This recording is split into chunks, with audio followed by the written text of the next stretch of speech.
దేవుని పరిశుద్ధ నామమునకు ఘనత మహిమ ప్రభావములు కలుగునుగాక. హల్లెలూయా. ఈ అనుదిన బైబిల్ ధ్యానములకు మీ అందరినీ మన రక్షకుడు ప్రభు అయిన యేసు క్రీస్తుల వారి పరిశుద్ధ నామములో ప్రేమతో ఆహ్వానిస్తున్నాను. ప్రియులారా, యేసు క్రీస్తు ప్రభుల వారు లేఖనముల ప్రకారము మన పాపముల నిమిత్తం మరణించి సమాధి చేయబడి లేఖనముల ప్రకారమే తిరిగి మూడవ దినము పునరుత్థానుడుగా సజీవుడిగా లేచి తను తాను శిష్యులకు అనేకులకు అగుపరుచుకున్నాడు. దరిదాపు 11 పర్యాయములు క్రీస్తు ప్రభుల వారు పునరుత్థానుడైన తర్వాత ఆరోహణమునకు మునుపు ఆయన శిష్యులకు అగుపడ్డాడు. ఆ తర్వాత దమస్కుకు వెళ్ళే మార్గములో పరిశుద్ధుడైన పౌలుకు ఆయన తన దర్శనాన్ని అనుగ్రహించాడు. అయితే ఆయన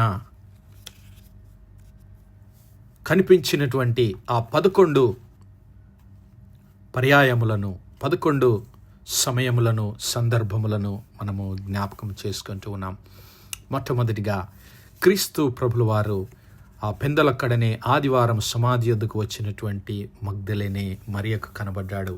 ఆ తర్వాత ఆ యొక్క మరియమ్మతో వచ్చినటువంటి ఆ స్త్రీలకు కనబడ్డాడు.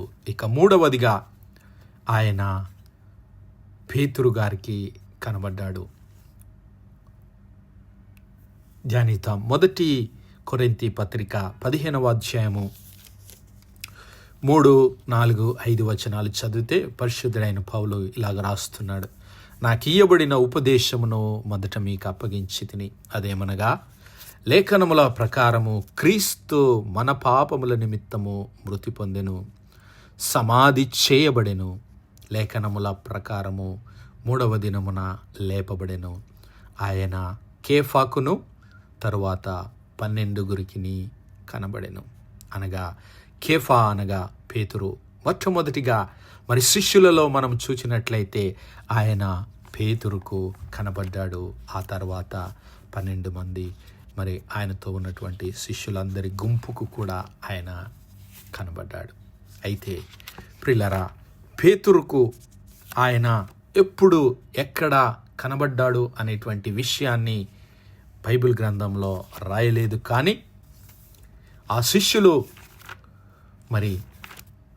ఆ విషయాన్ని స్పష్టంగా తెలియజేస్తూ ఉన్నారు. అలాగే పరిశుద్ధుడైన పౌలు కూడా ఆ విషయాన్ని కొరింథీ సంఘానికి రాస్తున్నాడు. లూకా సువార్త 24వ అధ్యాయము, లూకా సువార్త 24వ అధ్యాయము 33, 34 వచనాలు మనము గమనిద్దాం. 32 నుంచి మనము గమనించినట్లయితే ఆ ఎమ్మాయి మార్గమున వెళుతున్నటువంటి ఆ 2 శిష్యులను క్రీస్తు ప్రభుల వారు దర్శించి వారిని ఆయన గద్దించి, ప్రవక్తలు చెప్పిన మాటలు నమ్మని మందమతులారా, క్రీస్తు శ్రమపడి మహిమలో ప్రవేశించుట అగత్యము కాదా అని వారికి బోధించి వారితో మాట్లాడుతూ ఉన్నప్పుడు, లేఖనాలను బోధపరుస్తూ ఉన్నప్పుడు వారి హృదయము మండింపచేసి, వారి ఆత్మీయ నేత్రాలు తెరువజేసి తను తాను వారికి అగుపరుచుకున్నాడు. అయితే వారు ఆ గడియలోనే ఆ సాయంకాల సమయమున, ఆదివారము సాయంకాల సమయమున వారు లేచి యెరూషలేమునకు తిరిగి వెళ్ళినప్పుడు 11 మంది శిష్యులు, అలాగే ఇంకా వారితో ఉన్నటువంటి కొంతమంది పలికినటువంటి మాటలు, ప్రభువు నిజముగా లేచి సిమోనుకు కనబడినని చెప్పుకొనుచుండిరి. వారిది విని త్రోవలో జరిగిన సంగతులను, ఆయన రొట్టె విరుచుట వలన తమకు ఎలాగో తెలియబడెనో అదియు తెలియజేసిరి. ఇక్కడ ఆ యెరూషలేములో ఉన్నటువంటి శిష్యులు, అలాగే వారితో ఉన్నటువంటి వారందరూ క్రీస్తు ప్రభుల వారు లేచి పేతురుకు కనబడ్డాడని, సిమోనుకు కనబడ్డాడని వారు ఇక్కడ ఆ శిష్యులకు తెలియజేయడం జరుగుతున్నది.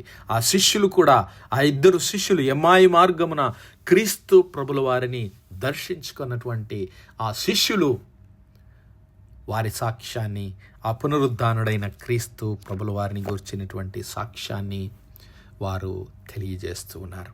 అయితే ప్రియులారా, మరి పేతురు ఈ విషయాన్ని మనకు ఎప్పుడు తెలియజేయలేదు. కానీ ఒక విషయాన్ని మనము ధ్యానించుకుందాం. ఎందుకు మరి క్రీస్తు ప్రభుల వారు పేతురుకు ఒంటరిగా కనబడి ఉండవచ్చు? ఎందుకు మరి పేతురు గారు ఆ విషయాలు మనకు రాయలేదు? అంటే మరి క్రీస్తు ప్రభుల వారు ఆయన సిలువకు అప్పగించబడక మునుపు జరిగినటువంటి సంఘటన గనుక మనము గమనిస్తే, లూకాసు వార్త 22వ అధ్యాయము మనందరికీ తెలుసు. మరి క్రీస్తు ప్రభుల వారు ఆ పులియని రొట్టెల పండుగ, పస్కా పండుగను శిష్యులతో జరుపుకొని ఆ యొక్క గెత్సెమనే తోటకు ప్రయాణము కాక మునుపు పేతురు పలికినటువంటి మాటలు మనందరికీ తెలుసు. పేతురు ఏమన్నాడంటే, మరి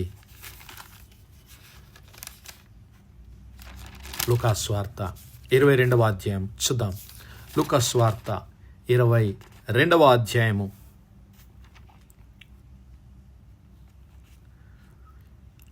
లూకాసు వార్త 22వ అధ్యాయం 61, 62.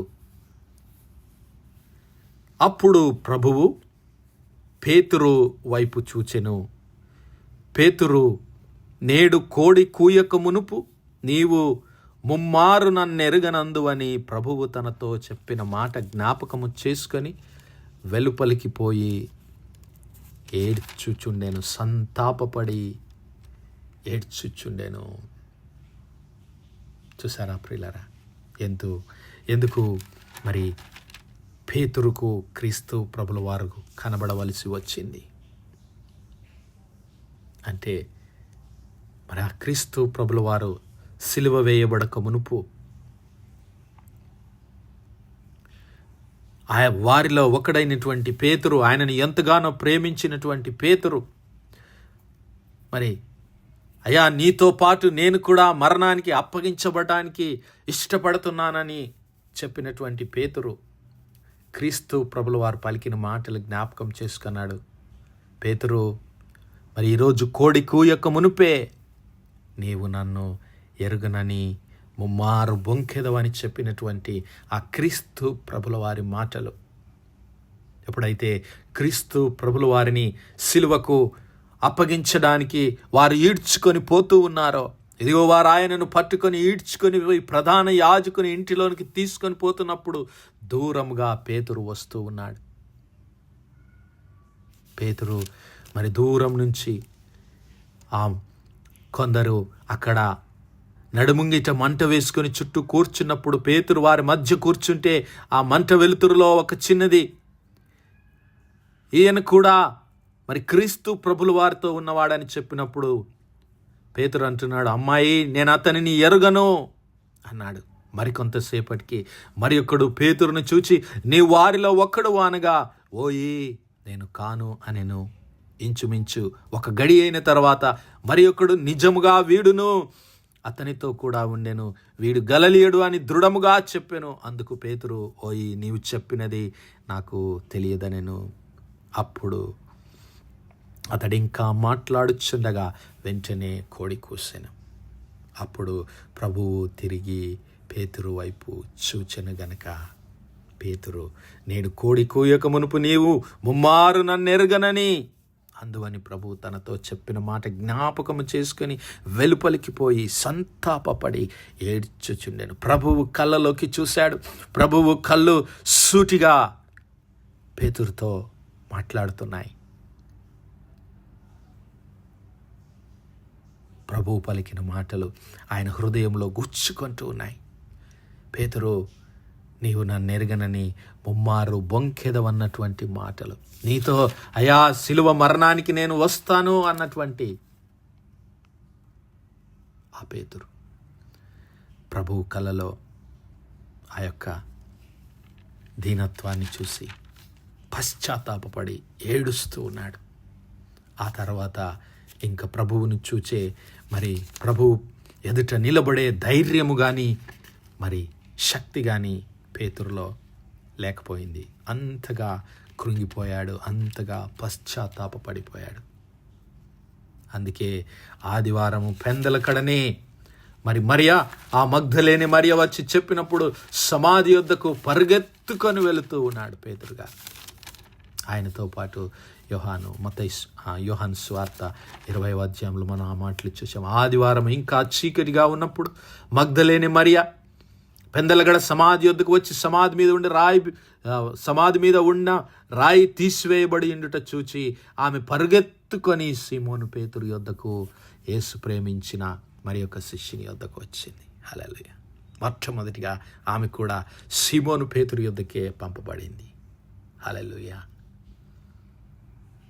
ఆ ప్రభుని సమాధిలో నుండి ఎవరో ఎత్తుకొని పోయారన్నప్పుడు పేతురు ఆ శిష్యుడు ఇద్దరు బయలుదేరి పరిగెత్తుకొని వచ్చి సమాధిలో తొంగి చూస్తున్నారు. అంతటా సీమోను పేతురు అతని వెంబడి వచ్చి సమాధిలో ప్రవేశించాడు. సమాధిలోనికి వెళ్ళిపోయాడు. ఇంకా పేతురు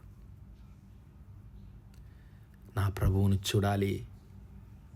ఆఖరిసారిగా ఆయన చూచినటువంటి ఆ చూపు, పశ్చాత్తాపంతో యేసయ్య వైపు చూసినటువంటి ఆయన చివరి చూపులు ఆయన మర్చిపోలేదు. అయితే క్రీస్తు ప్రభుల వారు కూడా పేతురు హృదయాన్ని, ఆయన పశ్చాత్తాపాన్ని గమనిస్తూనే ఉన్నాడు. మరి ఎప్పుడైతే పేతురు క్రీస్తు ప్రభుల వారిని చూచాడో ఆ యొక్క మరి బాధ, ఆ యొక్క దుఃఖమంతా పోయి క్రీస్తు ప్రభుల వారి క్షమాపణను ఆయన పొందుకున్నాడని మనం చెప్పగలము. హల్లెలూయా. అందుకే మరి క్రీస్తు ప్రభుల వారి చెంత నిలువలేక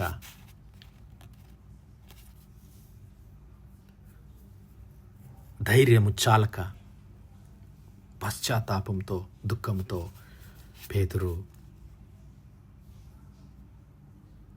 గడుపుతూ ఉన్నాడు. మరి పేతురును బలపరచడానికే క్రీస్తు ప్రభుల వారు తిరిగి మరి ఆ యొక్క తిబెరియా సముద్రం దగ్గర క్రీస్తు ప్రభుల వారు తిరిగి పేతురును దర్శించి మరి బలపరిచాడు. మరి నా సహోదరుడా, నా సహోదరి, నీవు నేను కూడా క్రీస్తు ప్రభుల వారి ఎదుట ఆయనకు విరోధముగా తిరుగుబాటు చేసి ఉండవచ్చు. అయితే ఆయన క్షమించడానికి సిద్ధమైన మనస్సు కలిగిన వాడు. మన పాపములను క్షమించడానికి, మన దోషములను మన్నించి తిరిగి తనతో సమాధానపరచుకోవడానికే ఆ పునరుద్ధానుడైన క్రీస్తు ప్రభుల వారు ఎదురు చూస్తున్నారు. మరి మనము పేతురు వలె పశ్చాత్తాపంతో క్రీస్తు ప్రభుల వారిని సమీపిద్దాం. ఆయన దర్శనాన్ని పొందుకొని ఆయనతో సమాధాన పడదాం. అట్టి కృప, అట్టి ధన్యత దేవుడు మనందరి జీవితాల్లో దయచేయనుగాక. ఆమేన్, ఆమేన్, ఆమేన్. ప్రార్థించుకుందాం. హల్లెలూయా, హల్లెలూయా, హల్లెలూయా, హల్లెలూయా. స్తోత్రము, స్తోత్రము, స్తోత్రము, స్తోత్రము, స్తోత్రములు తండ్రి. అత్యంత కృపాభరితుడవు, అత్యున్నత సింహాసనంపై ఆసీనుడవైన మా ప్రియ పరలోకపు తండ్రి, చిమ్మగలిగిన మా దేవ, సైన్యములకు అధిపతి వగు మా యెహోవా తండ్రి, కృపా కనికరములు గల మా ప్రభువా, సూర్యోదయం మొదలుకొని ఇంత మటుకు మా తండ్రి మీ చల్లని రెక్కల నీడను భద్రపరిచి అయ్యా మరొకసారి మీ ప్రియ కుమారుడు మా ప్రభువైన యేసు క్రీస్తుల వారి పరిశుద్ధ నామములో దేవా మీ కృపా సన్నిధానంలో ప్రార్థించడానికి సజీవ లెక్కలో మమ్మల్ని లెక్కించిన మీ ప్రేమకు వందనాలు, కృతజ్ఞతాస్తుతులు, స్తోత్రాలు, స్తోత్రాలు, స్తోత్రాలయ్యా. దినమెల్లా మీ యొక్క పరిశుద్ధాత్మ సహాయము, ఆదరణ, సహవాసం మాకు అనుగ్రహించిన తండ్రి, మీకే లెక్కలేని వందనాలు, కృతజ్ఞతాస్తుతులు, స్తోత్రాలు, స్తోత్రాలు, స్తోత్రాలు చెల్లిస్తున్నాం. అవును మా ప్రభా, పశ్చాత్తాపంతో మీ సన్నిధిలో మీ దర్శనం కొరకు ఎదురు చూసినటువంటి పేతురుకు ప్రభా మీ ప్రత్యక్షతను అనుగ్రహించి,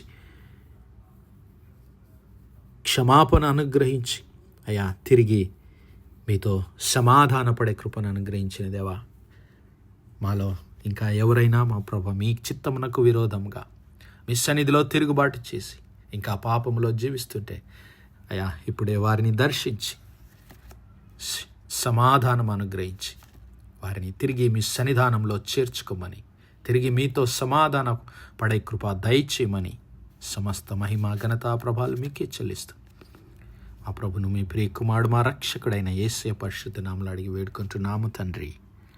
ఆమేన్, amen, amen. God bless you all. Praise the Lord. Shalom.